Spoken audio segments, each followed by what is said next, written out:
In the ninth module, we're going to understand how the design instructionally sound e-learning courses, like how to make that effective e-learning courses. As we already discussed about, like, so it should be into various aspects, like video sessions has to be there, and the visual classrooms, online discussions, self-paced, then interactive learning, instructional led courses, and electronic simulations, mobile learning. So which these all things will makes the learning effective and create impact on the learner in order to get involved themselves into the learning. Nine instructions from Gagné's nine events, like nine different steps that we have to follow in learning system. Gain attentions, inform the learners about the objective, stimulate the recall of prior knowledge, present the stimulus material, provide learning guidance, elicit performance, provide feedback, so performance, enhance retention, transfer to new situations. So these are the list of instructional events that makes the specific instructional model. The Gangs argues that the instruction lessons or the models is not complete unless it attains to each of these nine events. So these are the nine basic, what you can say, that criterias that has to be met when you are designing your e-learning or any instructions. Okay, like here are the nine events and how that will be into the course with some examples. Gaining the attention, like how I can gain attentions, like providing some background music, the multimedia tools and techniques and activities, a rational answer problems. Like these are the things that gain some attention towards the from the learners towards the courses. I think you have seen most of some the documentaries or some kind of even in a concept kind of related, there will be a light background music will be there. Yes, no, yes. So that makes you to engage the learners so that some positive energy will the people will gain in that, because music is good to hear and it makes your uh, attention very stronger. So that's the reason they use very light, the delightful music at the background over the voiceover. Okay? And it should not be the voice, the whatever the background voice you are giving or you are putting into the videos or into the narration should not match the pace or the volume of the narration or the instruction that you are giving. It should be in the ratio of 1 is to 0.1. Like if you are giving a volume as in a 100 and for this one, and your background should be like 10, 10 to 15. Okay, so that's that. You should maintain that ratio. And inform the learners of the objectives, the terminal objectives, and lesson objectives. What are the terminal objectives? Entire course, how, what the things that will going to help them, what are the learnings that will take out from this entire course. And there is another objective, lesson objective, like module wise. In this module you will able to understand this. Now module 2 you will able to understand how to design the courses. Those are individual objectives and stimulate and recall of the prior learnings, the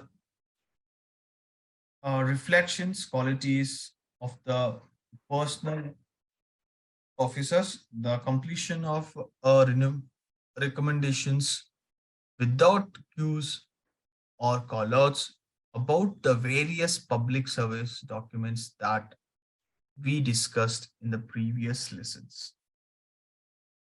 Like recall of prior learning. Like for example, if I have learned something on that one, let's recall that one so that it connects my current learning.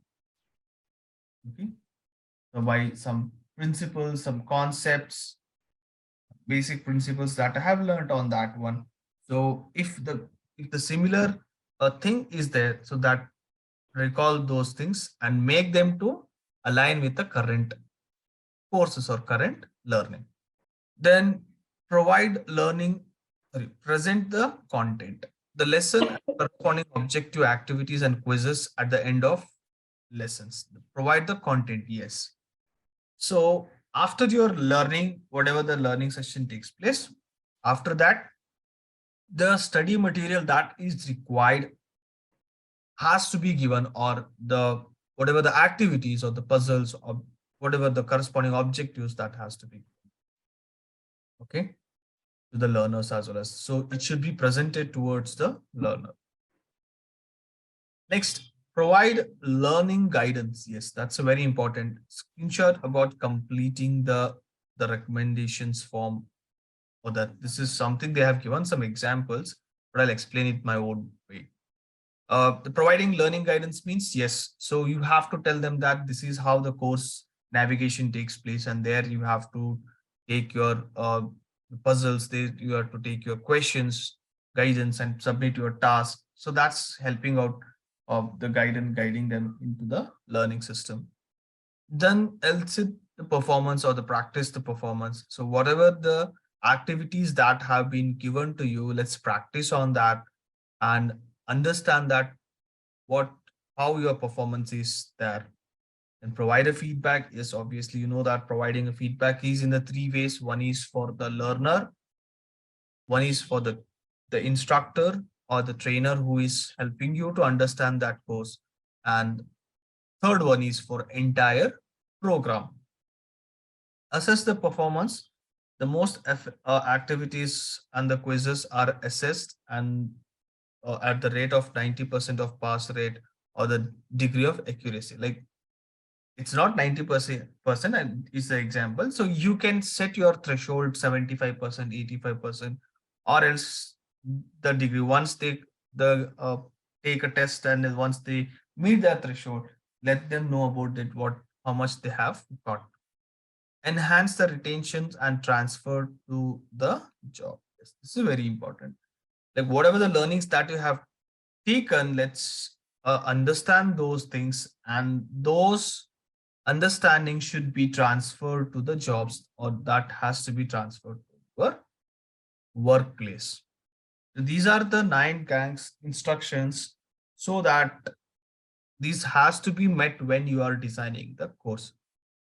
See, you may get confusion that there are already models, and again these 9 steps we are asking, and there are some steps we are like a different person portrayed it different in a different way. Okay, like in one or the other way, altogether makes my our motto is to make my learnings effective for my learners. So that for that reason, different persons have given different opinion on that. Gain the attention of the learner. How to gain the attention of the learner? Ask thought provoking questions that will compel them to think, then surprise them with unexpected games. Let the trainees question each other for the change, induce an activity that inspires everyone to participate. So these are the some kind of activities so that you can do it in order to gain the attentions.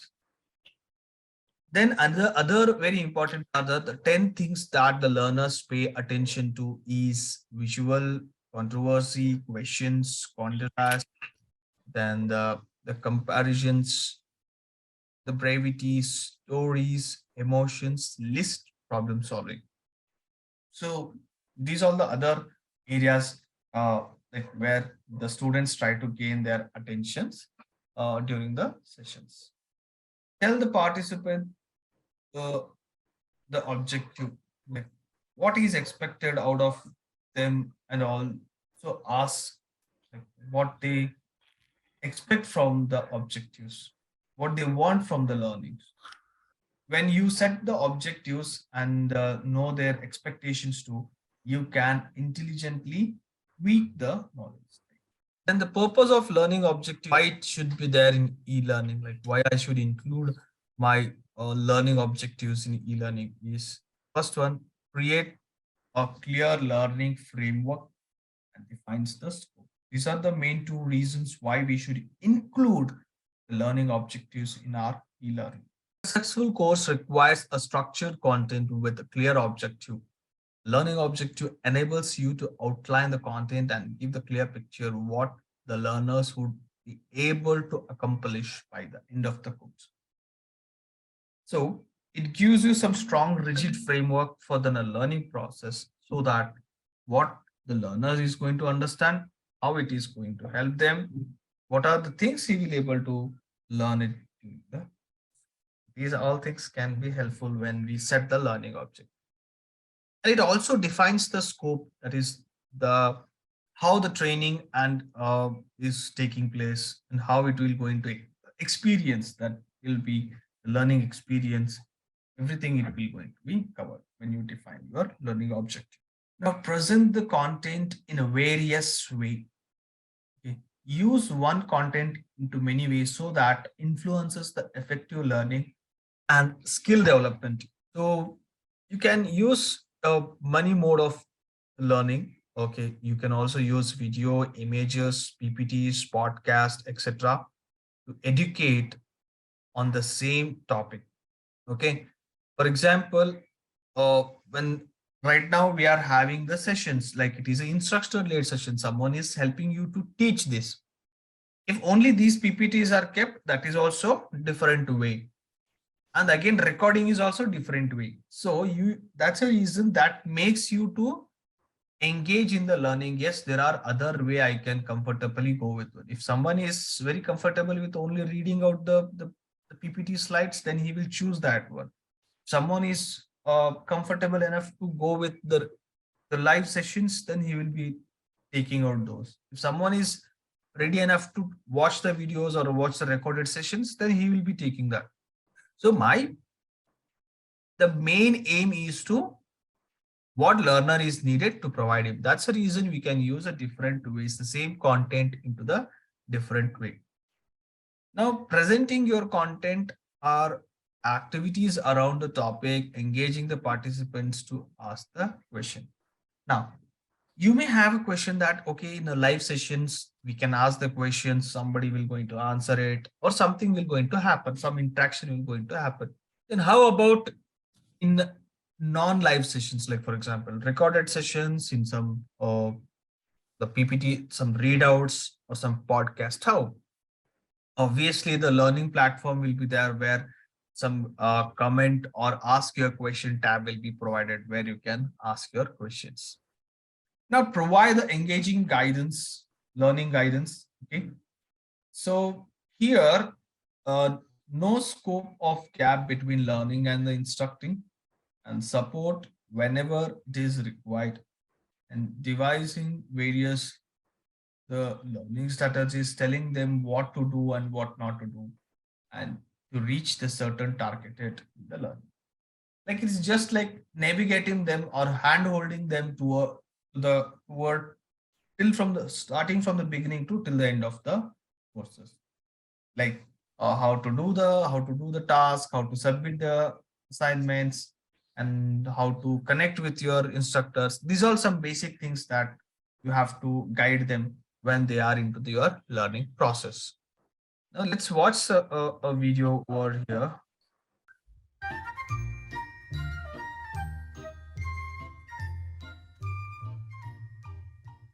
Meet Donna Designer, instructional design superhero.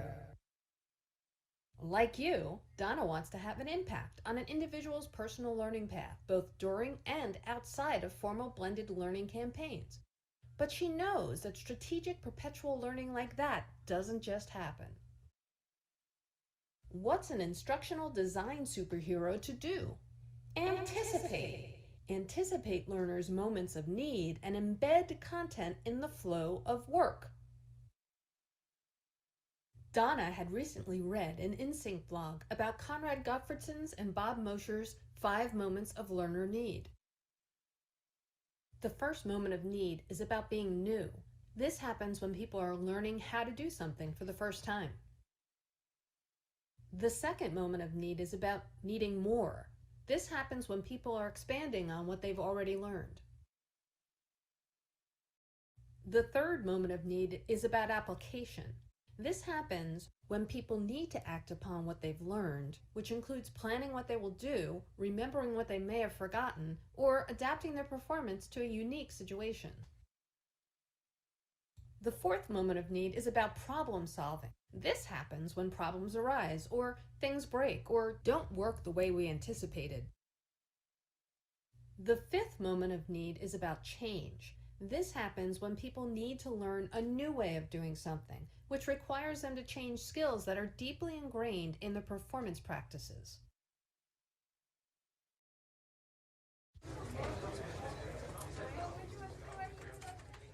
Great question. If we don't anticipate the correct moments of learning need, our learners will find content on their own.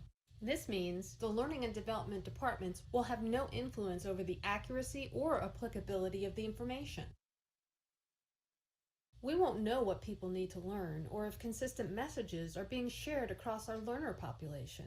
Therefore, we really need to design the entire experience. We need to think about what learners need during and outside of the formal blended learning campaign.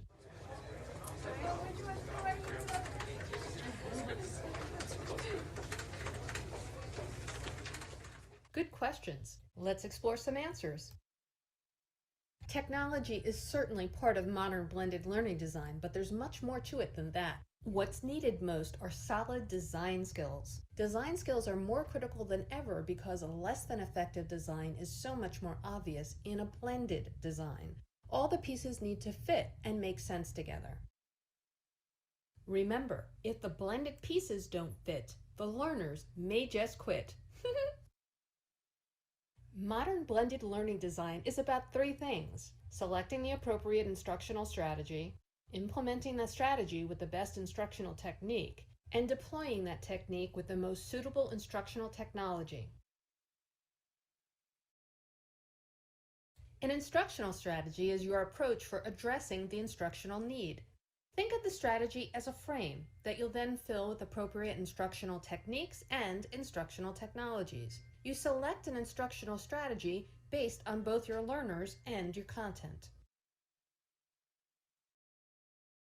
Instructional techniques, such as those listed here, are chosen to support your selected instructional strategy. For the most part, these techniques are interchangeable in that they all help learners achieve the objectives. However, each produces a different type of experience. You must look at each learning objective individually and think through how best to help learners achieve each objective. Assessment and evaluation requirements will also play a role in determining the appropriate techniques to be used in a blended solution. Instructional technologies include authoring and delivery tools and are used to deploy an instructional method. Again, technology requirement will be determined largely on assessment and evaluation requirements. It will also be impacted by where learners are when they're applying the skill or need the knowledge. We want to deploy learning in the most authentic way possible. Okay, so I think you have seen that how to this modern instructional design take, is taking place. So here we need to present the content in an effective and in a various way, as we have discussed, like photos, like information, some with the block diagrams, then some data visualizing and activities. So these are the things that will going to create some impact on the learner side so that they will get involved in the learning. Apply the learnings. Okay. Now check if the learners have able to implement the learning into their job or not. Must ask the complicated questions around the same topic and the simulations through the activities that can help them to engage the learn in the implementing those learnings into their job and ensuring that the lessons instructed have been the embedded properly, like whatever they have, they whether they have been properly implemented in their work or not. The next step in the gangs 9, the instruction is the providing the feedback. So here we are having the various type of feedbacks. Again, summative feedback, formative feedback will be there. Then evaluative feedback. So there are a lot of the different models they have been using in order to make them. But the general whatever the feedback that we take, so as we already discussed, it should be focusing towards three aspects. One, how my learner's entry is taking place towards the course. If it is not taking in an effective manner, how I can make my learners into that effectively. Second one is how effectively the delivery is going on, like delivery in the sense how effectively the person is helping the learners to understand about the concepts. And the third one is entire training model, how the my entire the course or the entire training model is focusing in on gain the good learnings for or give the good learnings for my learners. These are the three important aspects they have to be considered, or the areas of feedback to be considered. Now, how this the feedback and the interactions is considered. So you can see this, the conducting the evaluation is also directly connected to feedback. Then the developing the objectives and the tests. So again, it will get the feedbacks for that also. Defining the education trainings. So every phase has, in a training part, every time we have to give the feedback over it for the it's a betterment or it's for improvement. Okay. So it doesn't mean that only at the end of the module we have to take a feedback. No, at every step we have to take a feedback, even while designing the course and while delivering the course and while implementing the course. So we have to take the feedbacks, assess the performance, how different models we are using in order to assess the learners evaluations. Okay. Measure the training effectiveness, conduct the pre and the post assessments for the learners, the inclusion of formative assessment through the activities, quiz, etc. during the learning process, the various methods of assessments that suit the need of learning, assess in the form of exhibitions, presentations, and the games for better understanding the concepts. Is like some in some kind of concepts, we have to make them a group or we have to give them some task in order to perform those learnings. Then enhance the retention and the transfer. There's a one more point that the gang's 9 points or the 9 steps that have been included. So enhance retention and the transfer. Connect each content and sub-content with the present and the past learning. Recap where there is a need. Yes. So provide the revision where it is required. Motivate the learners to showcase their learnings through the various methods. Some of them are visuals and the white. Align your activities with the course objectives. Always we should be there. Align activities. Activities should be like what are the things that will going to help the learners. So let's don't give the activities such as Damsharaj, Antakshari, for these. So we should align some such activities so that they will understand, they will have a fun, plus they will have a learnings also.